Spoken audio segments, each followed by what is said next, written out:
कडे गेला असता डॉक्टरांनी त्यांना सांगितलं की बाळा यांना जे औषध उपचार द्यायचा आहे अगोदर व्यवस्थित हलवा आणि नंतर पेशंटला औषध उपचार द्या.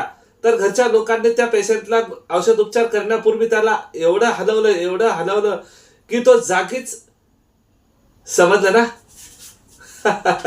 राहून गेला. तर असंच काही होत आहे महाराष्ट्रामध्ये सध्याला. संजय गांधी निराधार योजनेविषयी ची अपडेट, फार महत्वाची अपडेट आज मी घेऊन आलेलो आहे. अतिशय नाटकीय स्वरूपात अपडेट. गेल्या काही महिन्यापासून संजय गांधी निराधार योजनेची दिव्यांग लाभार्थ्यांना मिळत आहे. मित्रांनो, हाय, हॅलो, नमस्कार. मी आहे तुमचा मित्र राजू आणि तुम्ही बघत आहात राजू पवार ऑफिशियल H1W हे युट्यूब चॅनल. चॅनल नवीन असाल तर चॅनलला सबस्क्राईब करून बेल नोटिफिकेशन ऑलवर सेट करा. व्हिडिओला लाईक आणि शेअर, कमेंट करायला विसरू नका. बापरे, किती बोलून गेलो ना. तर चला वळूया आजच्या या व्हिडिओकडे. बघा मित्रांनो, संजय गांधी निराधार योजनेची जी नोटिफिकेशन आलेली होती 27 तारखेला सकाळी 11 वाजता, त्या नोटिफिकेशन मध्ये 2026च्या ऐवजी 2025 असं लिहिलं गेलं होतं. म्हणून ही नोटिफिकेशन सामाजिक न्याय व विशेष सहाय्य विभाग यांच्या पोर्टलवरून हटवण्यात आली आणि परत तीच अपडेट 3 वाजता देण्यात आली आहे.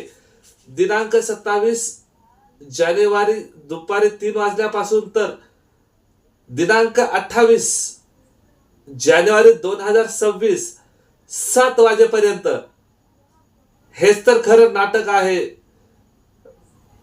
7 वाजेपर्यंत म्हणजे सकाळचे 7 का संध्याकाळचे 7 ही गोष्ट मात्र त्यामध्ये मेन्शन केली गेली नाही. याचा अर्थ काय समजायचा आपण मित्रांनो?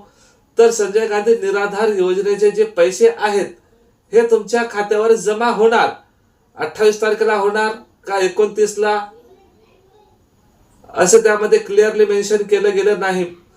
7 वाजेपर्यंत सांगितण्यात आलेलं आहे.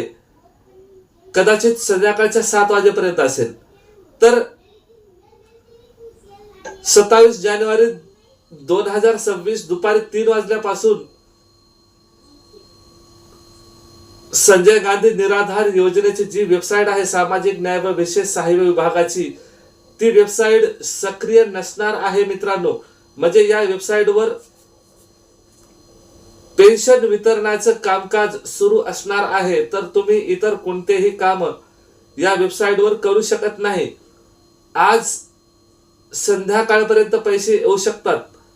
जर आज नाही आले तर 29 तारखेपासून तुमच्या खात्यावर नक्कीच पैसे येतील मित्रांनो. जानेवारीचा हप्ता. ठीक आहे. तर हा होता आजचा आपला व्हिडिओ. तुम्हाला कसा वाटला? अरे कशाला हसतोय एवढा? कळवा. तर मला द्या राजा. जय हिंद, जय महाराष्ट्र.